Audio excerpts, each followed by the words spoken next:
Good morning students. तो आज हम लोग किसके बारे में पढ़ेंगे? क्रिस्टल जो है उसमें किस प्रकार का दोष उत्पन्न हो सकता है। तो क्रिस्टल में दोष उत्पन्न होने से पहले हमको जानना पड़ेगा आदर्श क्रिस्टल है क्या, या किसे कहते हैं आदर्श क्रिस्टल। वैसे क्रिस्टल जिसमें कणों की व्यवस्था नियमित हो कहने का अर्थ है कि जिस क्रम में उसे होना चाहिए कहने का अर्थ इस तरह से हम लोग समझ सकते हैं कि जैसे एक धनायन है तो उसके किनारे में क्या होना चाहिए, ऋणायन। फिर ऋणायन के किनारे में क्या होना चाहिए, धनायन। ये व्यवस्था अगर एक छोर से लेकर दूसरे छोर तक या शुरू से लेकर अंत तक अगर हो तो उसे हम लोग क्या कहते हैं, आदर्श क्रिस्टल या दोष रहित क्रिस्टल। तो आदर्श या दोष रहित क्रिस्टल में क्या होते हैं, कणों की व्यवस्था नियमित होता है। इन कणों की व्यवस्था या इलेक्ट्रॉन के व्यवस्था में जब अनियमितता, मतलब क्या है, जो रेगुलरली अरेंज होना चाहिए वो नहीं हो रहा, कि इरेगुलर हो जाए यानी अनियमित हो जाए, तो उसे हम लोग क्या कहते हैं, दोषयुक्त क्रिस्टल। तो दोषयुक्त क्रिस्टल यानी उसी को कहते हैं इम्परफेक्शन और डिफेक्ट इन क्रिस्टल। तो क्रिस्टल का जो दोष है उसमें से सबसे पहले हम आते हैं बिंदु दोष या परमाणविक दोष या बिंदु दोष।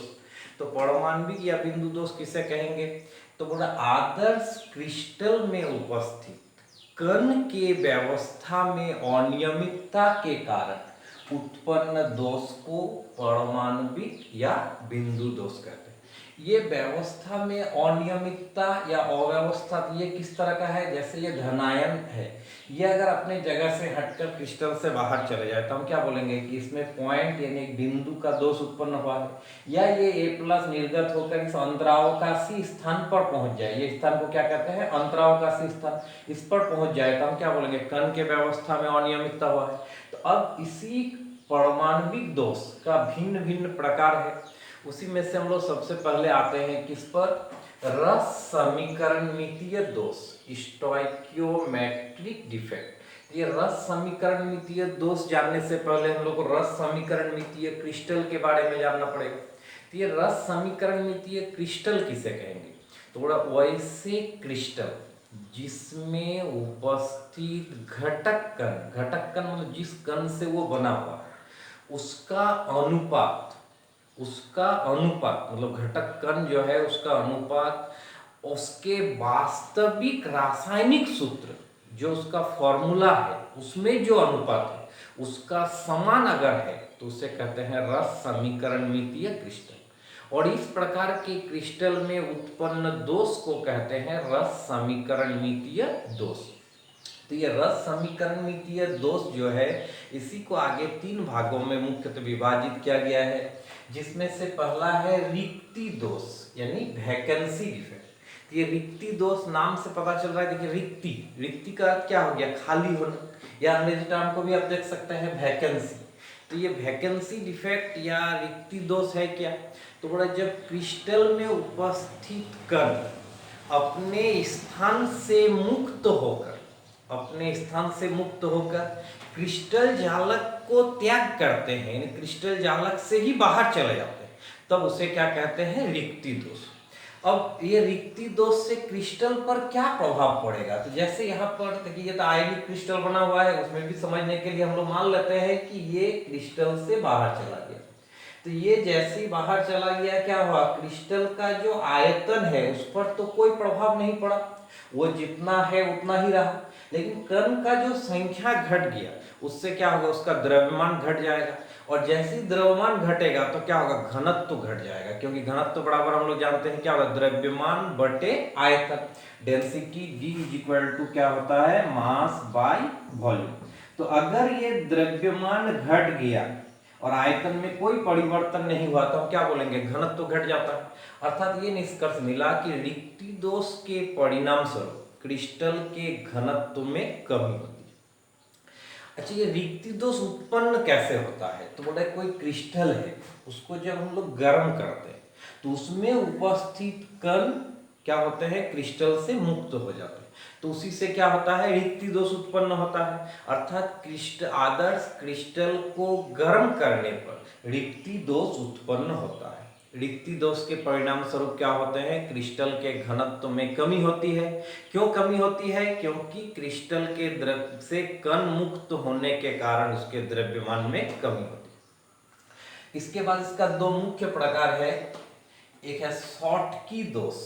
तो ये शॉटकी दोष किसे कहेंगे, तो ये शॉटकी दोष मुख्य मिलेगा किसमें, वैसे आयनिक यौगिक के क्रिस्टल जिसमें धनायन और ऋणायन का आकार लगभग समान हो।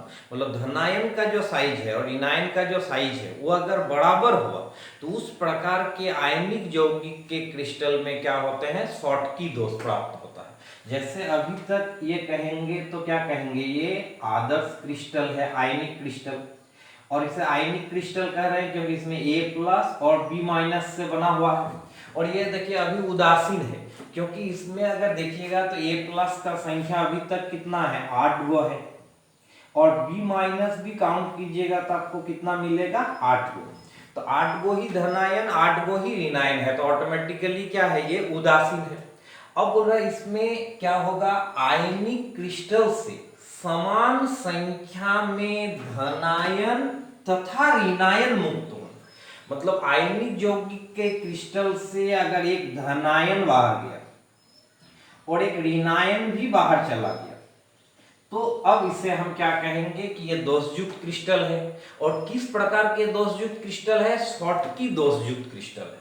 अब ये शॉटकी दोषयुक्त क्रिस्टल जो है ये अपना उदासीनता बनाए रखते हैं या उदासीनता खो देते हैं, तो आपको आंसर मिलेगा उदासीनता बना हुआ रहता है। क्योंकि धनायन 1 गो गया है तो इसका अर्थ इस क्रिस्टल में 7 गो धनायन मौजूद है, और ऋणायन भी 1 गो बाहर गया है, 7 गो ऋणायन मौजूद है। इसका अर्थ क्या हो गया कि अभी भी क्रिस्टल उदासीन बना हुआ है। अर्थात शॉटकी दोषयुक्त क्रिस्टल का उदासीनता बने रहते हैं क्योंकि समान संख्या में धनायन तथा ऋणायन क्रिस्टल जालक से मुक्त हो जाता है। घनत्व के बारे में कहेंगे तो ये कह सकते हैं कि इसका घनत्व में कमी होगी। क्यों कमी होगी, क्योंकि धनायन और ऋणायन का जो समान संख्या क्रिस्टल से मुक्त हो गया तो कण का संख्या में कमी हुआ, कण का संख्या में कमी हुआ तो द्रव्यमान घटा, द्रव्यमान घटा अर्थात घनत्व में क्या होगा, कमी होगी। तो ये भी क्वेश्चन हो सकता है शॉटकी दोष किस प्रकार के यौगिक में मिलते हैं। तो सबसे पहला हुआ आयनिक यौगिक। कौन सा आयनिक यौगिक, जिसमें धनायन तथा ऋणायन का आकार समान हो, अर्थात size of A+ is equal to B-, क्या बराबर क्या होगा उसका साइज अर्थात आकार, धनायन तथा ऋणायन दोनों का आकार समान होगा। ठीक, साथ ही साथ समन्वयी संख्या यानी कोऑर्डिनेशन नंबर उच्च होना पड़ेगा। अगर कोऑर्डिनेशन नंबर निम्न होगा तो क्या होगा, देखिए ये A+ जो यहाँ से गायब हो गया तो ये B- का अगर ज्यादा कणों के साथ संपर्क नहीं होगा तो ये क्रिस्टल टूट जाएगा। अर्थात क्या होना चाहिए, ज्यादा से ज्यादा के साथ अगर ये पहले से जुड़ा हुआ है तो एक जगह पर अगर इसका लिंक टूट भी जाए तो इस क्रिस्टल पर कोई परिवर्तन नहीं होता है। अर्थात कोऑर्डिनेशन नंबर यानी समन्वयी संख्या क्या होना चाहिए, उच्च होना चाहिए। वैसे आयनिक यौगिक के क्रिस्टल में कौन सा दोष पाए जाते हैं, शॉटकी दोष। तो किस प्रकार का, उदाहरण के तौर पर NaCl, KCl, CHCl, AgBr, ये सब के क्रिस्टल में कौन सा दोष पाए जाते हैं, शॉटकी दोष पाए जाते हैं। तीसरा प्रकार आते हैं कौन सा, फ्रैंकल दोष। तो फ्रैंकल दोष के लिए फिर से पहले हम लोग आदर्श क्रिस्टल इसके रूप में इसको बना लेते हैं। A+ इस जगह पर है और इस जगह पर क्या है, B-। तो अभी क्रिस्टल तो पहले उदासीन है क्योंकि 8 गो ही धनायन और 8 गो ही ऋणायन मौजूद है। अब बोल रहा है वैसे आयनिक यौगिक जिसमें ये धनायन जो है इसका आकार अगर छोटा हो, किसके तुलना में, धनायन का साइज लेस देन ऋणायन, अर्थात कैटायन लेस देन एनायन हो, उस स्थिति में ये धनायन अपने स्थान से मुक्त होकर, मतलब इस जगह से ये निकल गया और निकल कर कहाँ, क्रिस्टल जालक से बाहर नहीं जाता है, क्रिस्टल जालक के ही कोई अंतरावकाशी स्थान पर अगर ये प्रवेश कर जाता है तो हम लोग इसे क्या कहते हैं, फ्रैंकल दोषयुक्त क्रिस्टल। तो फ्रैंकल दोषयुक्त क्रिस्टल किसको कहेंगे, आयनिक क्रिस्टल में उपस्थित धनायन जब अपने निश्चित स्थान से मुक्त होकर, मतलब अपना जो फिक्स्ड पोजीशन है वहां से रिलीज होकर यानी बाहर आकर अंतरावकाशी स्थान पर पहुंचते हैं तो क्रिस्टल में उत्पन्न दोष को फ्रैंकल दोष कहते हैं।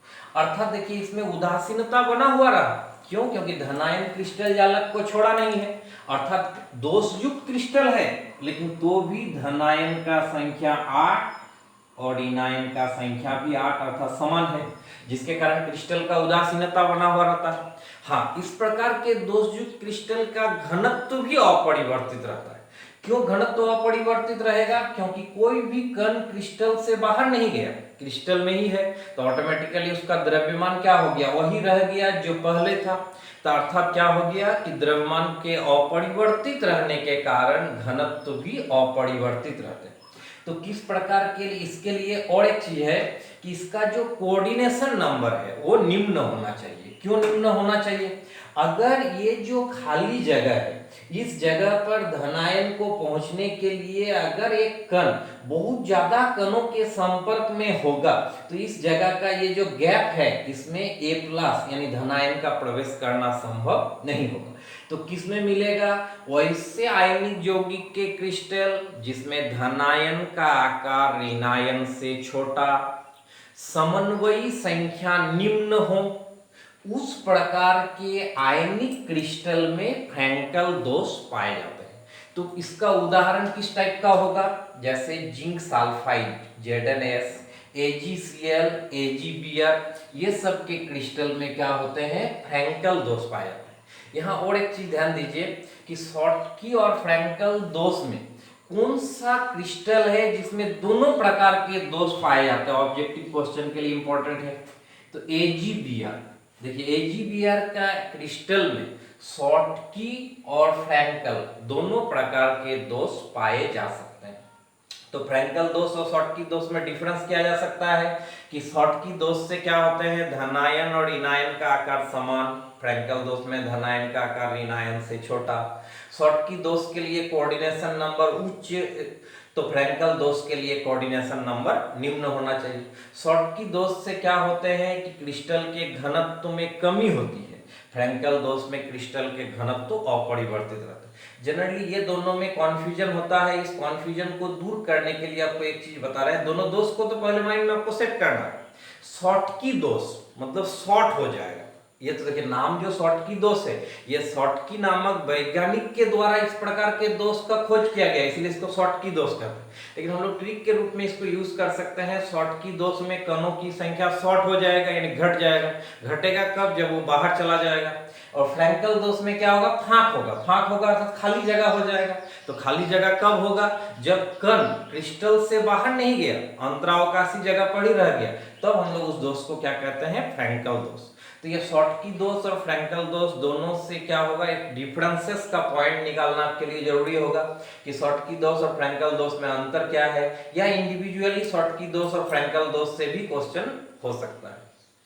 इसके बाद जो है रस समीकरण मितीय दोष के बाद आगे हम लोग नेक्स्ट क्लास में देखेंगे औरस समीकरण मितीय दोष, क्योंकि पारमाणविक या बिंदु दोष का दो प्रकार था, एक रस समीकरण मितीय दोष और दूसरा था औरस समीकरण मितीय। तो नेक्स्ट जो क्लास होगा उसमें हम लोग किसके बारे में पढ़ेंगे, औरस समीकरण मितीय दोष के बारे में पढ़ेंगे। ठीक, थैंक यू।